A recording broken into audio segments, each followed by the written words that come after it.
Channel உங்களுக்கு பிடிச்சிருந்தா மறக்காம சப்ஸ்கிரைப் பண்ணுங்க, ஷேர் பண்ணுங்க, லைக் பண்ணுங்க, கமெண்ட் பண்ணுங்க. அன்பான மார்ஸ் மீடியா நேயர்களே, உங்க அனைவருக்கும் என் அன்பான வணக்கம். மார்ச் 1, 2026 அன்னைக்கு ஒரு முக்கியமான கிரக மாற்றம் நடக்க போகுது. நவகிரகங்கள்ல நம்ம வாழ்க்கையோட சந்தோஷம், சொகுசு, காதல் இதுக்கெல்லாம் அதிபதியான சுக்கிர பகவான் தன்னோட நட்பு வீடான கும்பராசியிலிருந்து விலகி மீன ராசிக்குள்ள நுழைறாரு. ஜோதிட ரீதியா பார்த்தா இது ரொம்ப விசேஷமான ஒரு நிகழ்வு. ஏன்னா மீனராசி தான் சுக்கிரன் முழு பலத்தோட இருக்கக்கூடிய உச்ச வீடு. பொதுவா சுக்கிரன் ஒரு ராசியிலிருந்தா அங்க நல்ல விஷயங்களை வாரி வழங்குவாரு. ஆனா இப்ப அவர் மீனத்துக்கு வர்றது எப்படின்னா, ஒரு ராஜா தன்னோட சொந்த கோட்டைக்குள்ள ரொம்ப கெத்தா வந்து உட்கார்ற மாதிரி. மீனராசிங்கிறது குரு பகவானோட வீடு. அங்க சுக்கிரன் உச்சமடைகிறதுனால வர்ற ஒரு மாச காலத்துக்கு உலகத்துல ஒரு அமைதியான, அதே சமயம் மங்களகரமான சூழல் உருவாகும்னு நாம தாராளமா எதிர்பார்க்கலாம். இந்த காலகட்டத்துல மக்களோட மனநிலை எப்படி இருக்கும் தெரியுமா? ஒரு விதமான கலை உணர்வு, ரசனை இதெல்லாம் அதிகமாகும். வழக்கமா ரொம்ப கோவப்படுறவங்க கூட இந்த நேரத்துல கொஞ்சம் நிதானமா யோசிப்பாங்க. மீனராசிங்கிறது ஒரு நீர் ராசி. அங்க சுக்கிரன் வர்றதுனால பெண்களோட முன்னேற்றம் சிறப்பா இருக்கும். வீடுகள்ல சுப காரியங்கள், அதாவது கல்யாணம், காதுகுத்துன்னு தள்ளிப்போன விசேஷங்கள் எல்லாம் இப்ப வேகம் எடுக்க ஆரம்பிக்கும். குறிப்பா கலைத்துறையில் இருக்கிறவங்க, சினிமா, இசை, ஆடை வடிவமைப்புன்னு கிரியேட்டிவ் வேலைகள்ல இருக்கிறவங்களுக்கு இந்த மார்ச் மாசம் ஒரு பொற்காலம்னே சொல்லலாம். நீங்க ரொம்ப நாளா ஒரு புது வண்டி வாங்கணும், இல்ல வீட்டை அழகா மாத்தணும்னு நினைச்சிருந்தீங்கன்னா அதுக்கான சந்தர்ப்பம் இப்போ தானா அமையும். பணப்புழக்கமும் ஒரு பக்கம் சீராகும். ஆனா அதே சமயம் ஆசைகள் அதிகமாய் ஆடம்பர செலவுகளும் கூடும். அங்கதான் நாம கொஞ்சம் உஷாரா இருக்கணும். ராசி பலன்னு எடுத்துக்கிட்டா எல்லா ராசிக்கும் ஒரு சில மாற்றங்கள் இருக்கும்னாலும் மீன ராசியிலேயே சுக்கிரன் வர்றதுனால அந்த ராசிக்காரர்களுக்கு கூடுதல் பொலிவு கிடைக்கும்.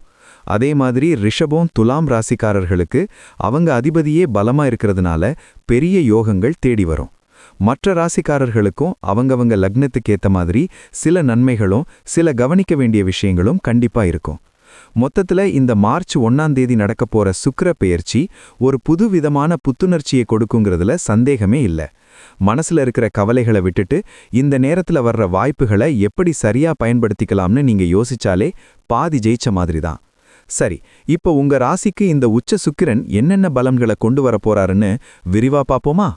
அன்பான மேசராசி நேயர்களே, 2026 மார்ச் மாசம் 1 தேதியில நடக்க போற சுக்கிர பெயர்ச்சி பத்தி நாம இப்போ விரிவா பார்க்க போறோம். சுகபோகங்களுக்கு அதிபதியான சுக்கிர பகவான் கும்பராசியிலிருந்து மீன ராசிக்கு பெயர்ச்சியாகிறாரு. மேசராசிக்கு இது 12வது இடமா வர்றதுனால இந்த ஒரு மாசம் உங்களுக்கு எப்படி இருக்க போகுதுன்னு தெள்ளத் தெளிவா பார்த்துருவோம். சுக்கிரன் மீன ராசியில உச்சம் பெறுவார்னு சோதிடத்துல கொள்ளுவாங்க. 12வது இடம்ங்கிறது விரயஸ்தானம் தான். ஆனா உச்சம் பெற்ற கிரகம் அங்க வர்றதுனால இது உங்களுக்கு ஒரு ராஜயோக விரயமா அமையப் போகுது. அதாவது நீங்க செய்ய போற செலவுகள் எல்லாம் வீண் செலவா இல்லாம உங்களுக்கு சந்தோஷத்தை கொடுக்கிற சுப செலவுகளா இருக்கும். கல்யாணம், வீடு வாங்குறது, வண்டி வாங்குறதுன்னு நல்ல விஷயங்களுக்கு காசு செலவாகும். தொழில் ரீதியா பாத்தீங்கன்னா ஒரு பெரிய அதிரடி மாற்றம் காத்துக்கிட்டு இருக்கு. இதுவரைக்கும் இழுபறியா இருந்த பிசினஸ் டீல்கள் எல்லாம் இப்போ டக்கு டக்குன்னு கையெழுத்தாகும். உத்தியோகத்துல இருக்கிறவங்களுக்கு இது ஒரு ஜாலியான பீரியட்னு சொல்லலாம். ஆஃபீஸ்ல உங்க பேச்சுக்கு ஒரு தனி மதிப்பு இருக்கும். சக ஊழியர்கள் உங்களுக்கு ரொம்பவே சப்போர்ட்டா இருப்பாங்க. பணப்புழக்கம் இந்த மார்ச் மாசத்துல ரொம்பவே தாராளமா இருக்கும். கை நிறைய காசு புரளும். ஆனா வர்ற காசை அப்படியே செலவு பண்ணிடாம கொஞ்சம் சேமிப்புல போடுறது உங்க புத்திசாலித்தனம். சுகபோகங்கள் அதிகமாகும். நல்ல சாப்பாடு, விலை உயர்ந்த ஆடை, ஆபரணங்கள்னு உங்களை நீங்களே கொஞ்சம் ஆடம்பரமா வச்சுப்பீங்க. மனசு ரொம்பவே லேசா சந்தோஷமா இருக்கும். திருமணமாகாத மேசராசி நேயர்களுக்கு இது ஒரு பொற்காலம். உங்களுக்கு மனசுக்கு பிடிச்ச மாதிரி ஒரு வரன் தேடி வரும். காதல் விஷயத்துல இருக்கிறவங்களுக்கு கல்யாண பேச்சுவார்த்தை இப்போ சுமூகமா முடியும். தம்பதிகளுக்குள்ள இருந்த சின்ன சின்ன ஊடல்கள் இப்போ காணாம போகும். ஒருத்தர் புரிஞ்சுக்கிட்டு நடக்கிறதுனால இல்லறம் நல்லறமா இனிக்கும். அந்யோன்யம் ரொம்பவே கூடும். பயணங்கள் இந்த மாசம் உங்களுக்கு ரொம்பவே சாதகமா அமையும். குறிப்பா வெளிநாடு போகணும்னு ஆசைப்படுறவங்களுக்கு இப்போ விசா பாஸ்போர்ட் விஷயங்கள்ல இருந்த தடைகள் எல்லாம் டக்குன்னு விலகிடும். உல்லாச பயணங்கள் போறதுக்கு அதிக வாய்ப்பு இருக்கு. குடும்பத்தோட அல்லது நண்பர்களோட ஒரு டூர் போயிட்டு வருவீங்க.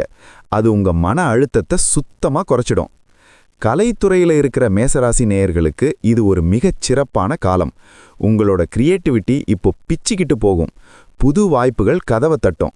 மாணவர்களுக்கு படிப்புல ஒரு ஆர்வம் பிறக்கும். இதுவரைக்கும் கஷ்டமா இருந்த பாடங்கள் எல்லாம் இப்போ சுலபமா புரியும். பரீட்சையில நல்ல மார்க் எடுப்பீங்க. வீடு கட்டுறது அல்லது வீட்டை புதுப்பிக்கிறது பத்தி யோசனை பண்ணுவீங்க. அதுக்கான பண வசதி இப்போ கரெக்டா வந்து சேரும். வாஸ்து பார்த்து வேலையை ஆரம்பிக்கலாம்.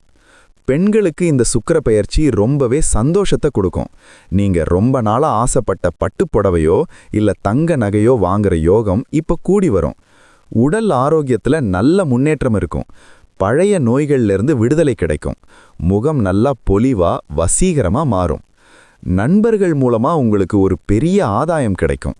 இக்கட்டான நேரத்துல யாரு உதவுவாங்களோ இல்லையோ உங்க நண்பர்கள் உங்களுக்காக வந்து நிப்பாங்க.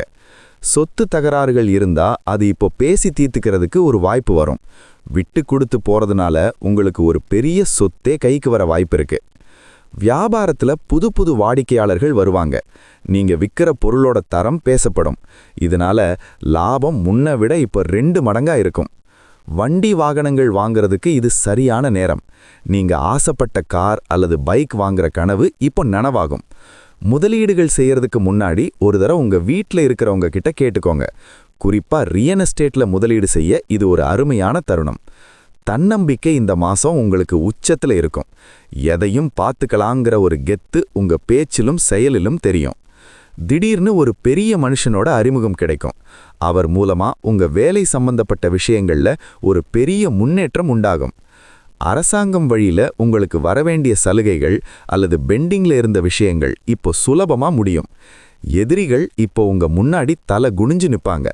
உங்களை பத்தி தப்பா பேசினவங்களுக்கு உங்க வளர்ச்சியை பார்த்து ஆச்சரியமா இருக்கும். உங்க பேச்சுல ஒரு வசீகரம் இருக்கும். நீங்க பேசுறத மத்தவங்க உன்னிப்பா கவனிப்பாங்க. அதனாலேயே பல காரியங்களை சுலபமா சாதிப்பீங்க. சமூகத்துல உங்களோட அந்தஸ்து உயரும். ஒரு 4 பேர் மதிக்கிற இடத்துல நீங்க இருப்பீங்க. உங்க கௌரவம் பல மடங்கு கூடும். புதிய முயற்சிகளை எடுக்கிறதுக்கு இது உகந்த நேரம். எந்த ஒரு காரியத்தையும் தைரியமா இறங்கி செய்யுங்க. வெற்றி நிச்சயம் உங்க பக்கம்தான். சாப்பாட்டுல கொஞ்சம் கவனம் வைங்க. ருசியான சாப்பாடு கிடைக்குதுன்னு அதிகமா சாப்பிட்டு உடம்ப கெடுத்துக்காதீங்க. மிதமான உணவு தான் இப்போ உங்களுக்கு நல்லது. வீட்ல இருக்கிற பெரியவங்க பேச்சை கேட்டு நடங்க. அவங்க ஆசீர்வாதம் உங்களுக்கு ஒரு பெரிய கவசமா இருக்கும். கடன் பிரச்சனைகள் குறைய ஆரம்பிக்கும். பழைய கடன்களை அடைக்க ஒரு நல்ல வழி பிறக்கும். இதனால மனசுல இருந்த ஒரு பெரிய பாரம் இறங்கும். முன்னோர்களோட ஆசி உங்களுக்கு எப்பவும் உண்டு. அவங்கள நினைச்சு ஒரு தீபம் ஏத்துங்க. உங்க வாழ்க்கையில இருள் நீங்கி ஒளி பிறக்கும்.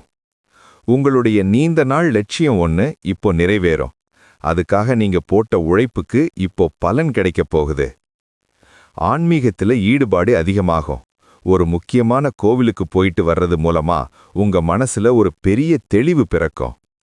அடுத்தவங்க விஷயத்துல தலையிடுறத மட்டும் தவிர்த்திருங்க. உங்க வேலை என்னவோ அதை மட்டும் பார்த்தா இந்த மாசம் முழுக்க நீங்க தான் ராஜா. வாழ்க்கை துணையோட அன்பு மழையில நனைய போறீங்க. அவங்க மூலமா உங்களுக்கு ஒரு பெரிய சர்ப்ரைஸ் கிஃப்ட் கிடைக்க வாய்ப்பு இருக்கு. வேலை தேடிட்டு இருக்கிற இளைஞர்களுக்கு அவங்க தகுதிக்கு ஏத்த மாதிரி ஒரு கௌரவமான வேலை கிடைக்கும். உங்க போராட்டங்கள் இப்போ முடிவுக்கு வருது. இந்த சுக்கிர பெயர்ச்சி உங்களுக்கு ஒரு யோகமான காலமா அமையப் போகுது. நீங்க தொட்டதெல்லாம் துலங்கும் காலம் இது. மனசுல ஒரு திருப்தி இருக்கும். வாழ்க்கையில ஒரு நல்ல நிலைக்கு வந்துட்டோங்கிற ஒரு நிம்மதி இந்த மாசம் உங்களுக்கு கிடைக்கும். கடைசியா வாய்ப்புகள் வரும்போது அதை அப்படியே கெட்டியா பிடிச்சுக்கோங்க. முயற்சி செஞ்சா எதையும் சாதிக்கலாம். இந்த பெயர்ச்சியால வர்ற சின்ன சின்ன தடைகள் நீங்கிறதுக்கு ஒரு அருமையான பரிகாரம் சொல்றேன். வெள்ளிக்கிழமை அன்னைக்கு மகாலட்சுமி தாயார் கோவிலுக்கு போயிட்டு வாங்க. ஒரு நெய் தீபம் ஏத்தி லக்ஷ்மி அஷ்டோத்திரம் சொல்லுங்க. முடிஞ்சா ஏழை பெண்களுக்கு வெள்ளை நிறத்தில் இருக்கிற ஏதாச்சும் ஒரு பொருளை, உதாரணத்துக்கு பால், சர்க்கரை அல்லது வெள்ளை துணியை தானமா கொடுங்க. உங்க யோகம் பல மடங்கு பெருகும். மேஷராசி நேயர்களே, உங்க நேரம் இப்போ சூப்பரா இருக்கு. இந்த வாய்ப்பை சரியா பயன்படுத்திக்கோங்க. இதே போன்று மீண்டும் ஒரு பதிவில் சந்திப்போம். நன்றி, வணக்கம். இந்த சேனல் உங்களுக்கு பிடிச்சிருந்தா மறக்காம சப்ஸ்கிரைப் பண்ணுங்க, லைக் பண்ணுங்க, ஷேர் பண்ணுங்க.